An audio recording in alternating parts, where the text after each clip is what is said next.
చెమటలేం చిందించాలా, శ్రమపడేం పండించాలా, పెదవిపై చిగురించేలా చిరునవ్వులు. కండలను కరిగించాలా, కొండలను కదిలించాలా, చచ్చి చెడి సాధించాలా సుఖశాంతులు. మనుషులని పెంచే రుజువు, మమతలను పెంచే ఋతువు, మనసులను తెరిచే హితవు, వందేళ్ళైన వాడని చిరునవ్వు.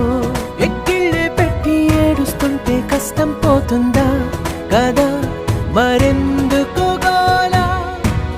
అయ్యయ్యో పాపం అంటే ఏదో లాభం వస్తుందా, వృధా ప్రయాస పడాలా?